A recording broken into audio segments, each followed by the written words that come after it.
சிவாய நமஹா. முப்போதும் திருமேனி தீண்டும் ஆதிசைவர்கள் குலத்தில் சுந்தரமூர்த்தி சுவாமிகளினுடைய வழி தோன்றல் திருவான்மியூர் அடியார்க்கு அடியேன் சந்தோஷ் திருமேனி சிவாச்சாரியார். பீகாக் சேனல் நேயர்கள் அனைவருக்கும் அன்பான வணக்கம்.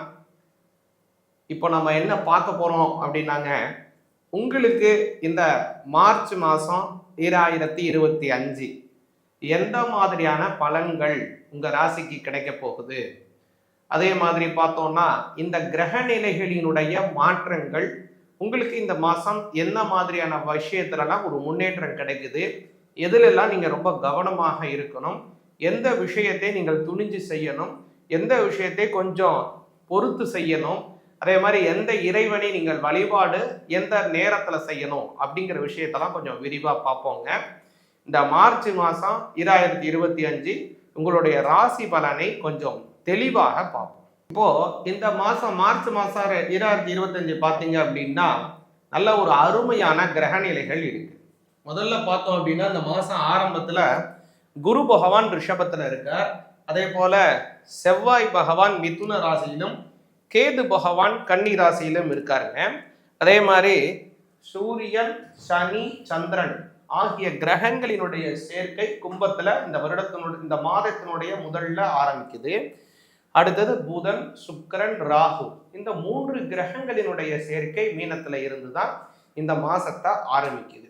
முதல்ல இந்த மாசத்துல ஏற்படக்கூடிய அஸ்ட்ராலஜிக்கல் ஈவெண்ட் என்ன முதல்ல அப்படின்னு பார்த்தீங்கன்னா, இந்த மாசம் மார்ச் மாதம் 4ஆம் தேதி 2025 செவ்வாய்க்கிழமை சுக்கிர பகவான் வக்ரத்தை ஆரம்பிக்கிறார். அதாவது நேர்கதியில போய்கிட்டு இருக்கிறவர் ரெட்ரோகிரேட் பொசிஷனுக்கு மாறி பின்னோக்கி வரக்கூடிய தன்மைக்கு மாறுறாருங்க. முதல்ல அதுதான் இந்த மாசத்துல முதல்ல நடக்கக்கூடிய அஸ்ட்ராலஜிக்கல் ஈவெண்ட்.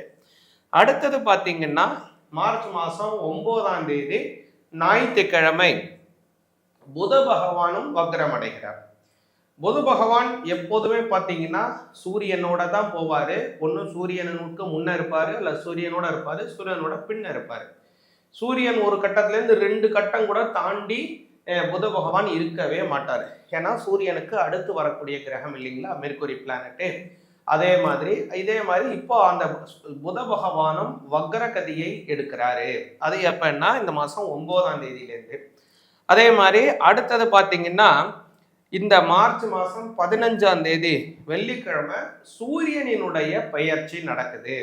சூரிய பகவான் கும்ப ராசியிலிருந்து மீன ராசிக்கு மாறுறாருங்க. இந்த சூரிய பகவானுடைய பெயர்ச்சி அப்படிங்கிறது தான் நாம பங்குனி மாசம் அப்படின்னு நம்ம சொல்றோம். புரியுதுங்களா? அப்போ சூரிய பகவான் அடுத்து மாறுறாரு. அடுத்தது பார்க்கும்போது இந்த மாசம் 18ஆம் தேதி புத பகவான் என்ன செய்யறாருன்னா வக்ரம் பின்னோக்கி வர்றாரு இல்லைங்களா.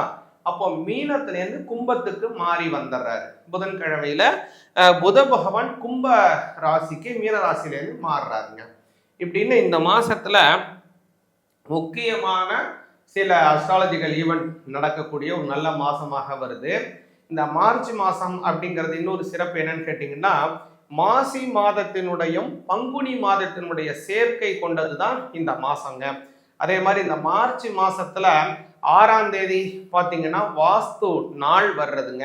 இந்த நாளில் நம்ம ஒரு வீடு கட்டுறதுக்கோ அல்லது ஒரு மடை மாடம் மாளிகைகள் இந்த மாதிரி கட்டுறதுக்கெல்லாம் ஆரம்பித்தோம், அல்லது கோவில் கட்டுறதுக்கு துவங்குறோம் அப்படின்னா அந்த விஷயம் நல்ல வளர்ச்சியாகவும் சீக்கிரமாக அந்த இடம் கட்டப்பட்டு அதனுடைய பலன் வீடு கட்ட ஆரம்பிச்சிங்கன்னா உடனே கிரகப்பிரவேசம் பண்ணுவதற்கோ, கும்பாபிஷேகத்துக்காக கோவில் கட்ட ஆரம்பிச்சிங்கன்னா உடனே கும்பாபிஷேகம் நடக்கிறதுக்கோ ஒரு நல்ல வாய்ப்பாக மாறிடும்.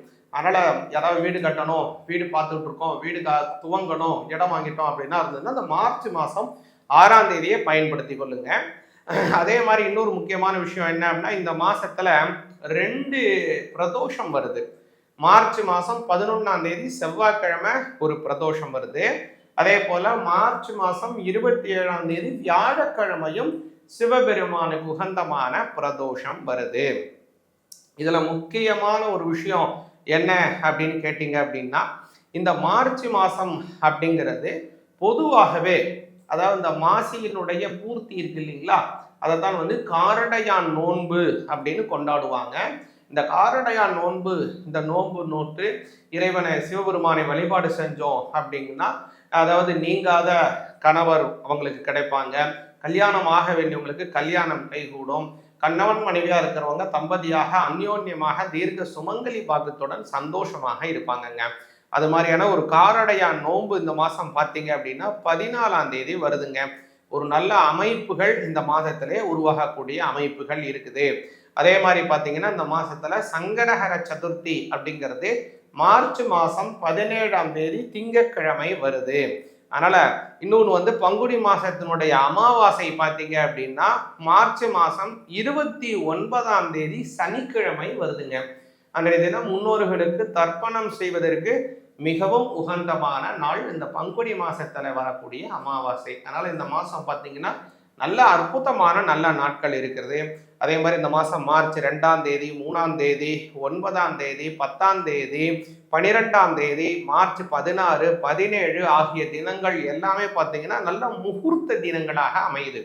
அதனால சுப காரியங்கள் துவங்குறீங்க அப்படின்னா இந்த முகூர்த்த தினங்களை பயன்படுத்தி கொள்ளலாம். பங்குனி மாசத்துல கிரக பிரவேசம் செய்வதை தவிர்க்கிறது நல்லது. பொதுவாகவே ஆனி மாசம், பங்குனி மாசம் இந்த 2 மாசத்திலையும் பொதுவாகவே கல்யாணங்கள் செய்வாங்க. அதே மாதிரி கும்பாபிஷேகங்கள் போன்ற விஷயங்களை கூட செய்வாங்க. ஆனால் கிரக பிரவேசத்தை மட்டும் இந்த ஆனி மாசத்துலையும் பங்குனி மாசத்துலையும் தவிர்க்கிறது ரொம்ப ரொம்ப நல்லதுங்க.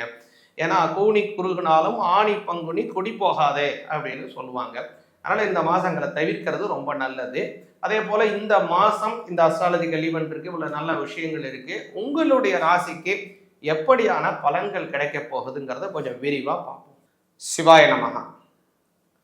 கடகராசி ஆகிய உங்களுக்கு இந்த மார்ச் மாதம் 2025 எந்த மாதிரியான பலன்கள், இந்த கிரகத்தினுடைய சஞ்சாரத்தினால என்ன இம்பேக்ட் இருக்கு அப்படிங்கிறத கொஞ்சம் நல்லா விரிவாக பார்ப்போங்க. முதல்ல இந்த மாதம் உங்களுக்கு சாதகமான விஷயம் என்னென்ன பார்த்தீங்க அப்படின்னா, முதல்ல குரு பகவான் உங்களுக்கு இந்த மாதத்தில் ரொம்ப சாதகமாக இருக்காருங்க. 11ஆம் பாவங்கிற இடத்துல இருக்காரு. அதுவும் 3ஆம் பாவத்தில் இருக்கக்கூடிய கேதுவை அவர் பார்க்குறாரு. இந்த 11ல் இருக்கக்கூடிய குரு லாப குரு அப்படின்னு பேர். லாபஸ்தானம் அப்படிங்கிறது நீங்கள் ஒரு தொழில் செய்கிறீங்க அப்படின்னா அந்த தொழில் மூலமாக உங்களுக்கு ஒரு முன்னேற்றம் கிடைக்கக்கூடிய ஒரு அமைப்பு. பொருளாதார ரீதியாகவும் சரி, நல்ல ஒரு மதிப்பு புகழ் இதன் மூலமாகவும் சரி. இல்லை நீங்கள் ஒரு சம்பளம் வாங்க மாத சம்பளத்திற்கு வேலை பார்க்குறீங்க அப்படின்னா அந்த சம்பளம் வாங்கக்கூடிய ஒரு அமைப்பிலிருந்து ஒரு உயர்வான ஒரு இடம், அதாவது ஒரு ப்ரமோஷன் கிடைப்பதாக இருந்தாலும் சரி, அல்லது மனசிற்கு பிடித்த வேலை அமைவதாக இருந்தாலும் சரி, அல்லது ஒரு நல்ல ஒரு துறையிலிருந்து இன்னொரு துறைக்கு மாறினா ஒரு திருப்தியான சூழ்நிலை அப்படின்னா அந்த திருப்தியான சூழ்நிலை மாறுவதாக இருந்தாலும் சரி, எல்லாமே இந்த மாதம் உங்களுக்கு ரொம்ப சாதகமாக அமையுதுங்க இந்த மாதம். அதுக்கப்புறம் இன்னொரு முக்கியமான நல்ல விஷயம் என்ன அப்படின்னு பார்த்தீங்கன்னா, இந்த மாதம் உங்களோட ஜென்மஸ்தானாதிபதியாக இருக்கக்கூடிய சந்திர பகவான் முதல்ல அஷ்டமஸ்தானத்தில் இருந்து தான் ஆரம்பிக்கிறாரு. அவருடைய பிளானிட்டரி பொசிஷன் அது இந்த மாதம் ரொம்ப அற்புதமாக இருக்குது. இதில் முக்கியமாக பார்த்தீங்கன்னா இந்த மார்ச் மாதம் 13ஆம் தேதி, அதாவது கடக ராசியில் சந்திரன் இருப்பார். அது மட்டும் இல்லை, அந்த சமயத்தில் பார்த்தீங்க அப்படின்னா அதாவது மாசி மாசத்தினுடைய பௌர்ணமியும் சேர்ந்து வரும். அந்த சமயம் நீங்கள் முக்கியமாக சொல்லணும் அப்படின்னா நீங்கள் சிவபெருமான் வழிபாடு செய்கிறது ரொம்ப நல்லது. மேலும் நீங்கள் முருகன் வழிபாடும் செய்யணும். எதனால அப்படிங்கிறத கொஞ்சம் தெளிவாக முதல்ல நல்லா கேளுங்க. இது எதனாலன்னு முதல்ல நான் சொல்லிடுறேன். இந்த மாசி மாதம் அந்த சமயத்து இருக்கப்போ அந்த பௌர்ணமி வருதுங்க. அந்த பௌர்ணமி தினத்துல உங்களுடைய ஜென்மஸ்தானத்துல சந்திரன் ஆட்சி பலம் பெறுறாரு.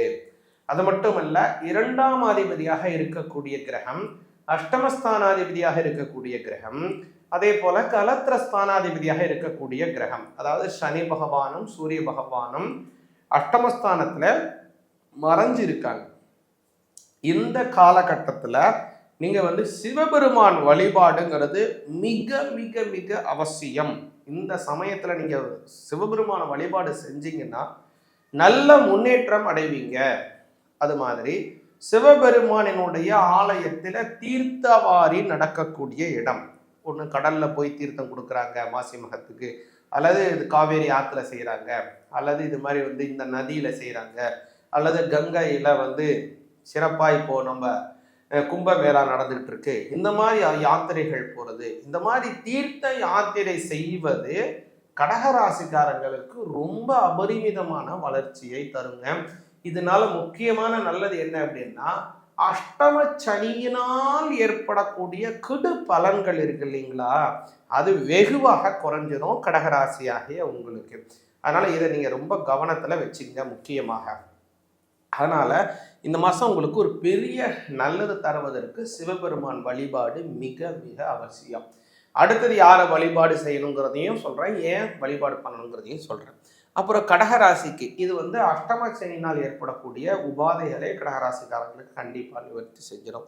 அடுத்தது ஒரு பெரிய பிளஸ் உங்களுக்கு பார்த்தீங்க அப்படின்னா, 9ஆம் பாவத்திலே இருக்கக்கூடிய புத பகவான், சுக்கிர பகவான், ராகு பகவான், இந்த 3 கிரகமும் 9ஆம் இடத்துல போகுது.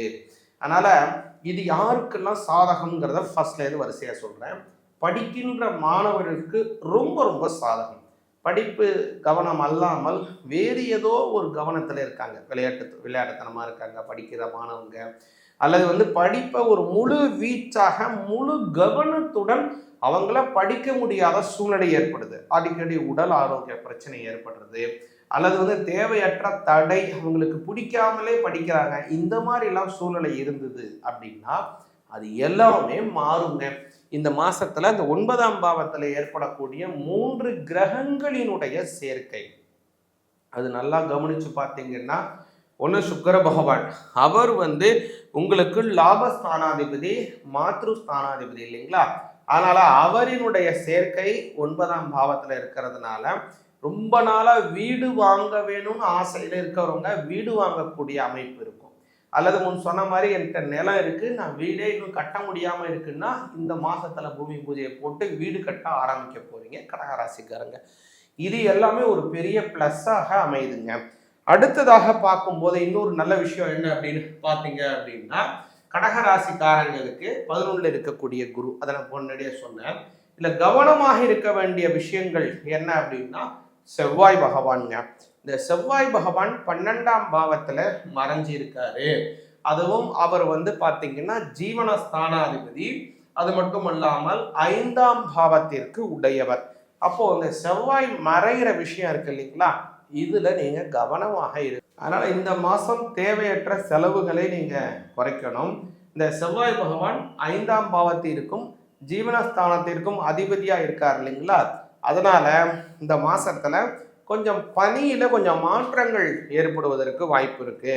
ஒரு துறையிலிருந்து இன்னொரு துறை மாறுவதற்கோ, அல்லது அந்த பணியில ஒரு நேர காலம் மாறுவதற்கோ, ஃபர்ஸ்ட் ஷிஃப்ட்லேருந்து செகண்ட் ஷிஃப்ட், செகண்ட் ஷிஃப்ட்லேருந்து தேர்ட் ஷிஃப்ட், இது மாதிரி ஒரு ஷிஃப்ட் அடிப்படையில் அது மாறுவதற்கோ, அல்லது வேறு ஏதோ ஒரு விஷயமாக மேலதிகாரிகளுக்கும் உங்களுக்கும் சில கருத்து வேறுபாடு ஏற்படுறதுக்கோ வாய்ப்பு இருக்கு. இதுல ரொம்ப கவனமாக இருக்கணும் கடகராசிக்காரங்க. சரிங்க, இதை எப்படிங்க நம்ம கடந்து வர்றது அப்படின்னா, ரொம்ப எளிமையா சொல்றேன் உங்களுக்கு. இது செவ்வாய் பகவானால ஏற்படக்கூடிய உபாதை இல்லைங்களா, அதனால முருகனை வழிபாடு பண்ணுங்க, போருங்க. இதுல ஒரு ரொம்ப நல்ல ஒரு விஷயம் என்ன அப்படின்னா, இந்த மார்ச் மாசம் 5ஆம் தேதி பார்த்தீங்க அப்படின்னா, முருகப்பெருமானுக்கே உகந்தமான ஷஷ்டியும் வருது, அவருக்கே உகந்தமான நட்சத்திரமான கிருத்திகை நட்சத்திரமும் வருதுங்க. இந்த ரெண்டுமே சேர்ந்து வரக்கூடிய நாள் இருக்கு இல்லைங்களா, அன்றைய தினம் முருகனை வழிபாடு செய்யுங்க. கந்த சஷ்டி கவச்சம் அன்றைய தினம் பாராயணம் பண்ணுங்க. வேல்மாறல் பாராயணம் பண்ணுங்க.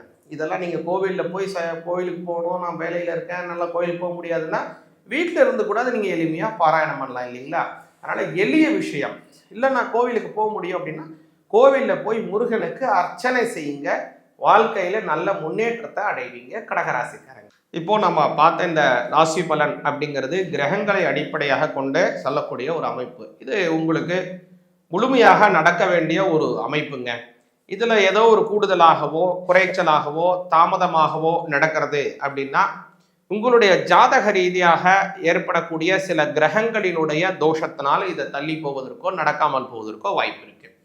சரி, உங்களுடைய தனித்துவமான ஜாதகம் சார்ந்த விஷயங்களை அடியனிடம் கேட்டு தெரிந்து கொள்ளணும் அப்படின்னா கீழ்காணும் நம்பரை வாட்ஸ்அப் மூலம் தொடர்பு கொள்ளுங்க. உங்களுடைய விஷயங்களை அதில் பதிவு பண்ணுங்க வாட்ஸ்அப்பில்.